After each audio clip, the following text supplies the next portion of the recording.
Hello, hello, global citizens from around the world. It is Catherine Longi here, your host of Future TV, back with another episode. And today I'm really delighted to bring a conversation about privilege with Yewande Abiose from Nigeria and the UK. Like me, she is a dual I don't want to say citizen because I don't actually know your citizenship, Yewande, but you're like a dual living. You have two countries that are both very near and dear to your heart that you live in. And I was so impressed when I first met you, Yewande. So ladies and gentlemen, I late last year, I was at the annual Powerful Women Conference in London, United Kingdom. And that is run by an organization called Powerful Women, which is an organization dedicated to bringing gender equality and more women's leadership to the energy sector.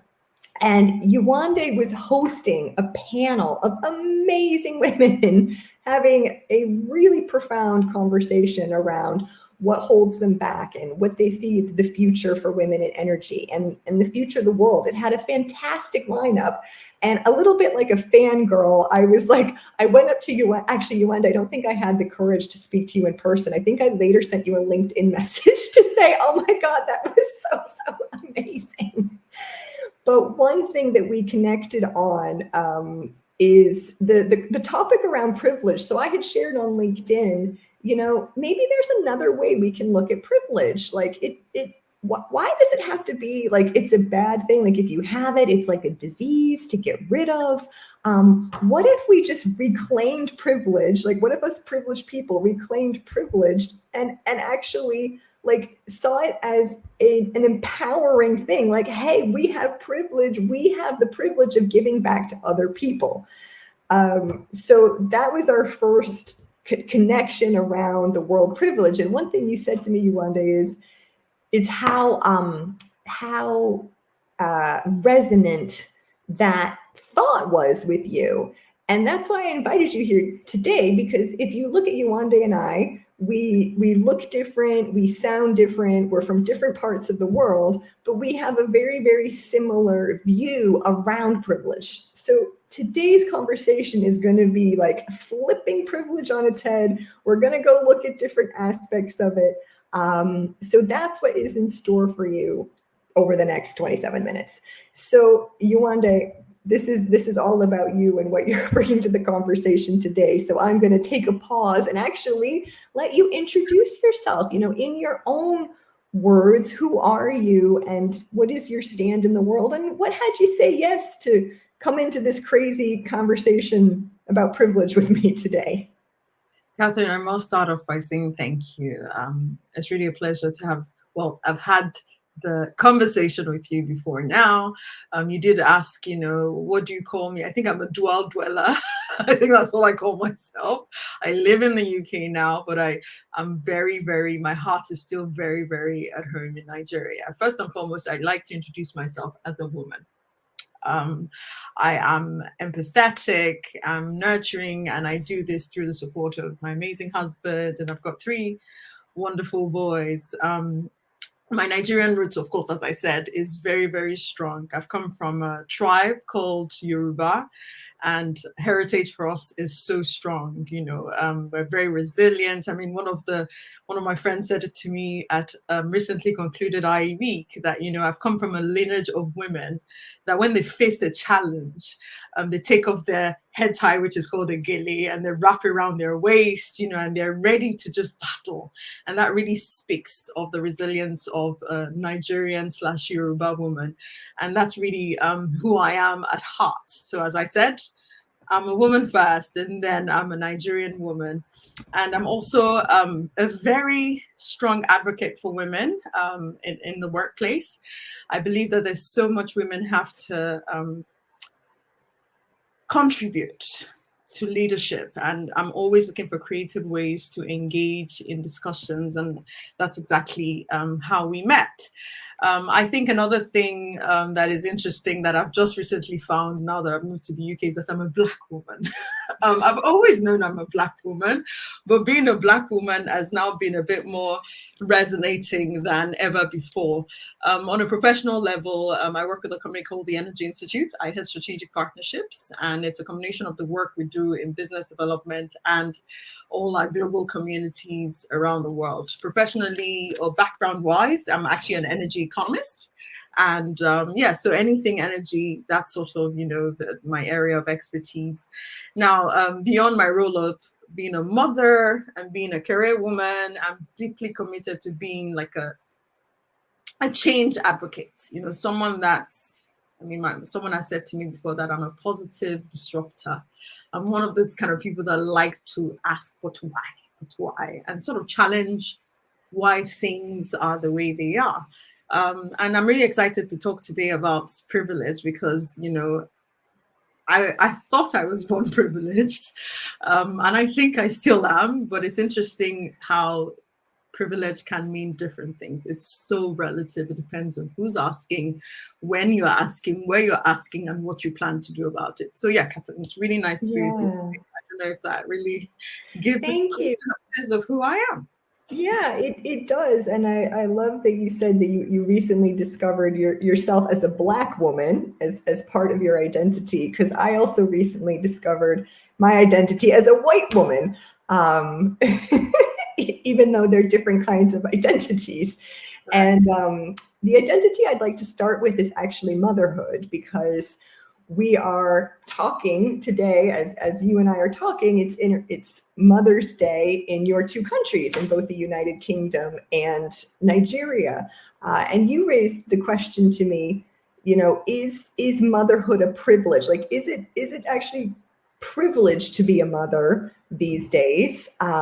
Because it takes a lot of resource to be a mother, or is it not privileged because of that burden of looking after little people?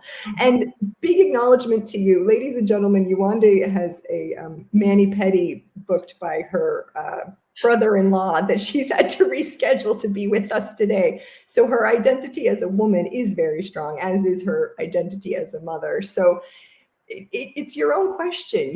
What have you been ruminating on in the last couple of days over motherhood as a privilege or not? Yes, I think coming from the topic of privilege in itself, I try to use the analogy of an onion, and it's really just from the concept of the layers of onion. There's always somebody more privileged than you. There's always somebody you're less privileged, or rather, also the other way around. Someone's always better, and someone's always less better than you. Yes. And I think it's important for us to understand that analogy as one that there's always someone better. There's always someone you can pull up to your level. And I think on the concept of motherhood, I've been on both sides where I had to be this career woman, excelling at work.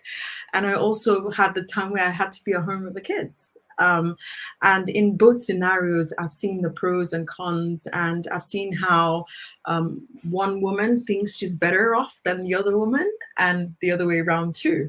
And I'm finding now that it is so disheartening for me. And I'm seeing that in different spheres, even here in the UK. Some moms have a bit more time to do school runs, which is amazing, while some other moms are more in the office and, bringing, contributing financially to the family. Now, I think the power here is both parties understanding that they can actually support each other. Just a random example, you can call a friend up that, she doesn't go necessarily to the office every week. And you can say to her, can we meet up for coffee? Can we meet up for dinner? Pay for it. Also the other way around. You do know I'm a working mom, for example, and you think it would be great for you to help with school runs one day, do it.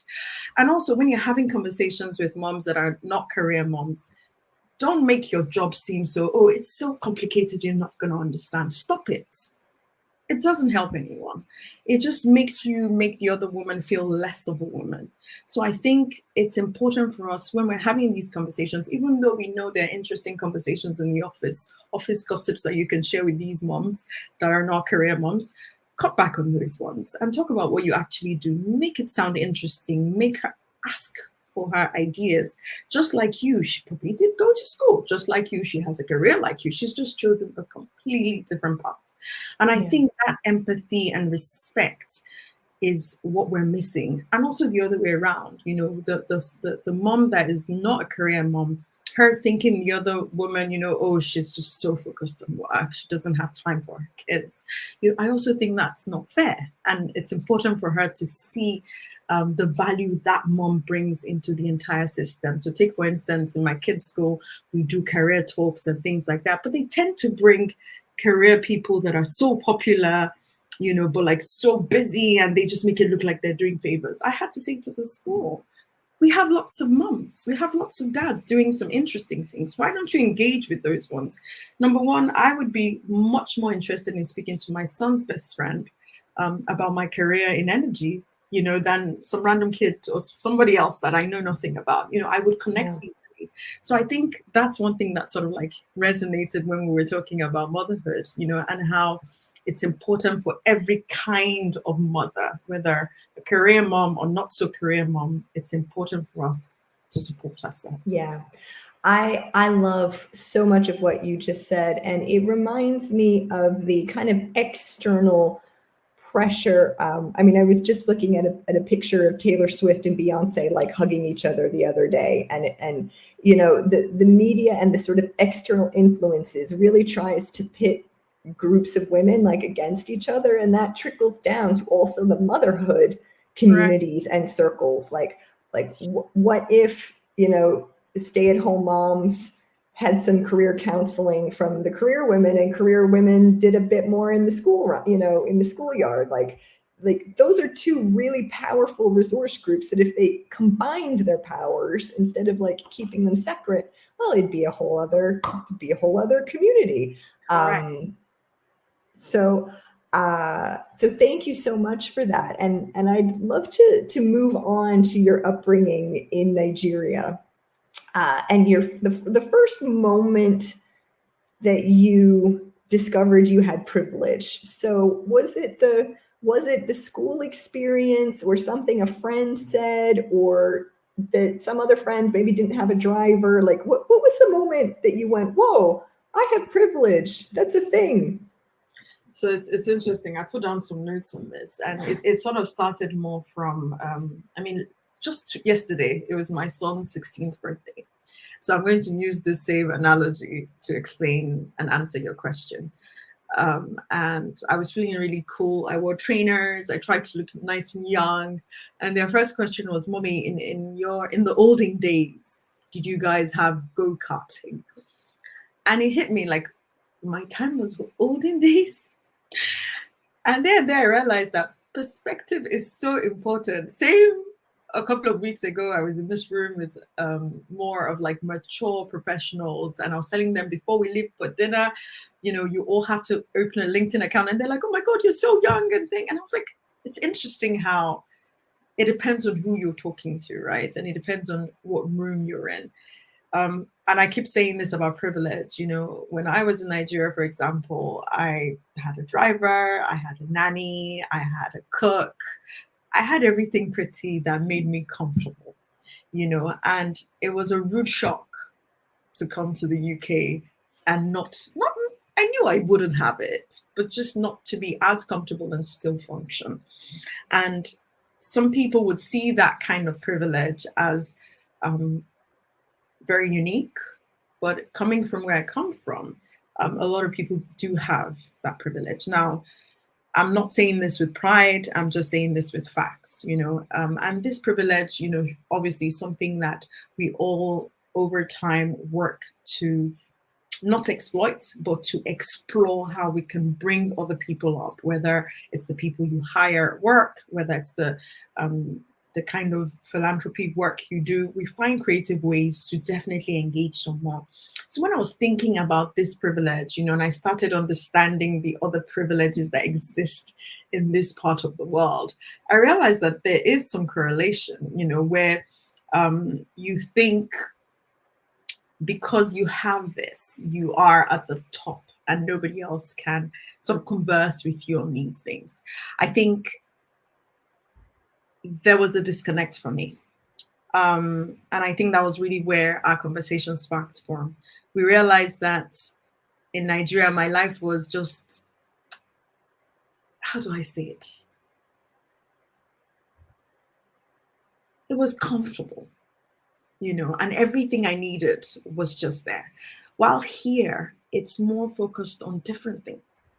What kind of school you went to, who your network is, what kind of jobs you have access to, what color of skin you have. That I was born not even thinking about color of skin, So for me, that was a weird dynamic that I had to deal with, and I'm still dealing with. Good enough, I did study here in the UK many years ago, Ireland and the UK. And you would think that, come on, you've lived here before, right? Why is this such a rude shock? I was much younger. Now I'm a mother. Now I actually have to deal with the fact that I've got Black kids. And the impact this has on my kids is so personal to me. And I have to be able to make sure I'm protecting them as their guardian, so these kind of things have come to me as an adult now, and I'm questioning so many things, and of course, we're not here to give answers. We're here to spark questions. I think I've said this already. It's about privilege. It's about perspective, right? Some people may see that, oh, I'm the best at this, but always remember there's always someone better than you. There's always someone richer than you. There's always someone prettier than you, right? So you can't really be you can't be number one privileged, right? There's always someone better. But looking down also and understanding who can I pull up, and stop focusing on the fact that you're privileged and focus more on the fact that because you're privileged, you have access that others don't have, but access that you can support others with. I think for me, it's empathy. Understand who that next level person is. It is not their job to teach you. It is not their job to write a book about it. It is your job to research about it. It's their job. It's your job to understand it. It's your job to pick up the phone and ask a friend, when I said that thing to you, did you feel uncomfortable? It's your job to apologize. It's your job to not cry about it and just be adult enough, face what you've done and take responsibility for it. And in many situations, some I can share here, some I cannot share here. I have faced this, and for me, what shocks me the most is when women do it. You know why? Because we're already marginalized in a way by men in some situations. So you know what it feels like when somebody makes you feel like they're better than you. So why do you do it? Why? I know. What does it do for you? Yeah. And what I call privilege, I painted that picture of comfort intentionally because someone else might think they're more privileged than me because they're white. They may think they're more privileged than me because they're smarter than me. But somebody else may value discomfort and call it privilege. Privilege is what you think it is in your sphere, in the surrounding of people that you're with. But most importantly, it is how you use that privilege. That's all that matters. Everything else is fluff. Yeah. I want to point to a couple of things that you said. So firstly, what I would call spectrum thinking about privilege. So instead of tick boxes or like yes, no, you've been referring to it a couple of times as some people have more, some people have less, some people are smarter, some people are prettier, some people are lighter skinned, and that it's it's not just a spectrum that's linear, but it's also, there's many different dimensions to it. And even in coming, something you also got me thinking about that I had never even considered is what I would call immigrant privilege. So if you are actually able, like if you get yourself to a foreign country and build a life there, you're already more privileged than the place you've left behind. 100%. 100%. Then the flip side is you're now the other in the place you've landed. So you now have less privilege than the people who were there before you. Correct. And every now and then I feel like, sorry to cut you off there, I feel like it's almost like you have to keep educating people about yourself. Thankfully, I'm a networker. This is my strength. I like to have conversations. I like to meet people. So for me, I enjoy it. But that in itself is a privilege because some other people don't like that. That's not their strength. They don't want to talk to people, but they're wondering why they're being treated in a certain way. They're wondering why they're not being treated the same way as their peers and why they're not promoted and things like that. And they don't want to have these conversations because they're not comfortable with it. And honestly, that is what hit me and made me realize that I have to figure out something, to do to bring this conversation to the forefront, not necessarily just in the corporate world, but even, as I said, moms are home, my community at large. How do we make sure that their voices are being heard? How do we make sure that we educate people on what these people are suffering? I must call it that. Yeah. Yewande, let's go a little bit deeper into the race, into the moment that you woke up in the UK and realized, oh my God, I'm a Black woman, and I'm raising Black sons here. And even as I say the word Black, my American side wants to say African American or like British Black, like. Then you get into a whole bunch of what you call it in different countries. But that suffering, you're such a person who is for other people and bringing other people up, and yet you've also had your own version of being the other and that suffering. What has that been like to you? Like, what was the moment in the UK when you realized, oh, I have to educate my sons differently here than perhaps I would in Nigeria? Like, it's a different lesson and a different set of rules. What tell us about that scenario and what? So there are a myriad of things, and as I said, some I'm careful not to share yet because I'm not sure what to do with it. I'm learning that there's a strength that comes with when you are born privileged. You start to wonder, I'm not the one with the problem. They're the ones with the problem, right? Because you've been told all your life, that, you're fine. There's nothing wrong with you. And then you come into an environment where even before you open your mouth to even say anything, there's a perspective that, oh, she's probably not this, or she probably doesn't understand, she's from Africa. They probably don't have this, they probably don't have that, or like something as simple as dressing up. And they go, oh, it's really different. Where did you get it? And you say, oh, my stylist in Nigeria. They're like, Nigeria? You made this dress in Nigeria? And you're like, yes. So simple things like that show how we are not, even with social media and everything that is going on in today's world, some people have decided to just keep a stereotype in their minds of who you are and where you've come from. And there's only so much we can do for sure. But if we go to the context of the next generation, are things changing? We like to say it is changing, but I'm also seeing that in some ways it's not. My sons, for example, maybe something happens in school and then they come home to narrate it for me. They're cracking up because they just can't believe somebody would say to them, oh, what happened? And they're looking at them first before all the other non-Black kids, and they're like, Mommy, what do we do? And I'm saying to them, look, this is where we are now. Yes, you're going to have to figure out how to work around it and have to teach them, that this is exactly what's going on. This is how I managed it in my time. Now, there's something you've mentioned, and that's the fact that coming into this country in itself is privilege. You are totally correct.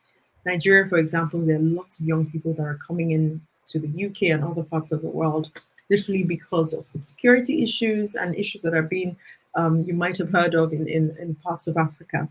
And what I'm learning is as they come, they have to relearn, what it means to live somewhere else. It's very tough for so many of them. We've seen through people I work with, people that I connect with, the kind of conversations I've had with them, questions like, am I not enough? What's wrong with me? Did I not? Do I need to do another course? Do I need to? And I had to just tell them straight up, there's nothing wrong with you. It's the system, right? And it's hard to fight a system, and all you can do really is to build up yourself, and I think this comes with, if we go back to the concept of male, female, and how at times workplace, especially some men might make some women feel less up to the task. Let's use that same, even though it's not the same degree, let's use that same analogy, where you think imposter syndrome, I'm not good enough, I'm not good enough. Now, listen, everybody gets imposter syndrome, man, woman, I don't care. Everyone gets it. You just think they're going to catch you. You just think the day they find out I'm not as smart as I act, I'm in trouble. It's the same kind of way you have to look at it, where you say, they think I'm not good enough, you just cannot believe that fear. You can't take that as your fact. It is just a thing that doesn't really exist. You just have to keep building yourself up, keep reminding yourself. If you need to go to the bathroom to cry, cry, but come back out, wipe your face, and show up. Show up, keep showing up, keep showing up. An opportunity will come where you can really showcase who you are unapologetically. And thankfully, I've had some amazing mentors and colleagues I've worked with in the past and present that have really helped me with this mechanism, like a coping mechanism, where you're telling yourself that no matter what the environment is telling me, no matter what people around are sort of whispering about me, I'm just going to put my head up, be that Nigerian woman I spoke to you about, take off my head tie, tie it around my waist, and show up. I love that. And I have such a great image. Like, I want my own headscarf too, but I think that would be appropriation. But like, I just love that image. Tie it up, round your waist. It just signifies that no challenge can faze me. Yeah. And just knowing you've come from that. And that heritage in itself, Catherine, if you think about it, it is privilege. It is privilege. Absolutely. There are two things I want to highlight as we head to the top of the half hour, and also asking you for some words of wisdom at the very end. And the themes that I'm really getting out of this conversation are twofold. One, about accountability, responsibility, like owning your privilege, like you have it, own it, use it. And the second one really came out in your playground conversation with your son, which is, I mean, it shows how well adjusted he is. The fact that he thinks it's really funny, like discriminatory behavior, and like him being the other, feeling like an other on the playground. Like, you could get really heavy and significant about it. But the fact that he's like, people are funny, mama. Like this, like they did this funny thing today. Yeah. You want to know why? We're raised differently. We're raised with, I'm going to go again, culture. Yeah. We're raised with, my Yoruba culture has something they called Oriki. Oriki is like a chance of who you are. So it's like saying Catherine, beautiful Catherine, wonderful Catherine, great. You have an Oriki. And your parents tell you from day one that this is who you are. Now, that resonates in so many of us in different ways. Some may not say it in Yoruba, they may say it in English, but they pump you up, right? And it stays. It stays regardless of where you are. And that's why some people would look at some Nigerians and say, oh, they're so loud. maybe there's this thing they say about Black women, crazy Black women or strong, or, Black I women. think it's angry. I think angry Angry, Black that's women is it, the label. angry Black women. But honestly, that's not what it is. It's just that a confident, intentional Black woman. And it's because of the heritage of what people have been telling us, not today, not yesterday, from generations. Your parents telling you how wonderful you are, telling you you can do anything.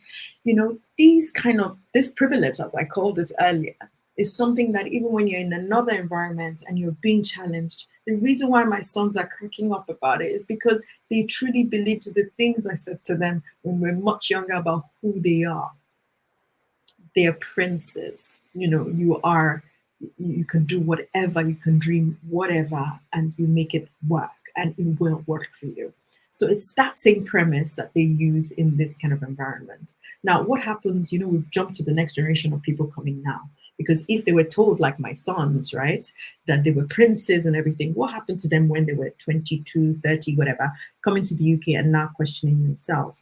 It's because age and time makes you less makes you believe less in yourself. Experience, you don't think like a child anymore. You start to say, oh, but in the real world, it's not really this. So you start to question yourself. And I try to tell the people I mentor that you need to go back to Ola's age, 15, 16, where he still thinks he's everything. He thinks the book I'm reading right now is called You Are Badass. Like Ola, he thinks he's badass. You need to believe that about yourself. And I'll send the link to that book to you, because actually, and that's what I'm reading right now. And it's really just talking about how you need to throw away the fear, throw away the things that make you second guess who you are, and just do what you have to do. Yeah. Amazing. So Yewande, I think that is the perfect place where I want to end today. Will you please say again in your native language that concept of, like you're a great person? What is it again in your native language? It's called your Oriki. It's like a greeting of who you are, and it's almost like a name that signifies who you are. Mine is Ashabi, and it means I was selected specially. Okay. So everyone watching, Eureki, like I want you all to think of your Eureki. You're all divine people. You all have privilege. You all are responsible, accountable for owning it, using it, educating yourself, educating others. Yewande, it has been such a deep, deep, deep privilege and honor to be in this conversation with you today. And everyone, if you'd like to connect with Yewande, she is on LinkedIn. She's happy to take your connection. She's happy to interact with you. So if you want to know more about privilege, about Nigeria, about the United Kingdom, about racial and ethnic and cultural, I think Yewande, for me, that's actually what my biggest takeaway for today is actually the cultural privilege that I have. So thank you so much again. And I'm sure we're going to have you back because we just got to talk more. For sure. Thank you, Kathleen, for this opportunity. I really did enjoy chatting. Thank you. Thank you, everyone. Bye.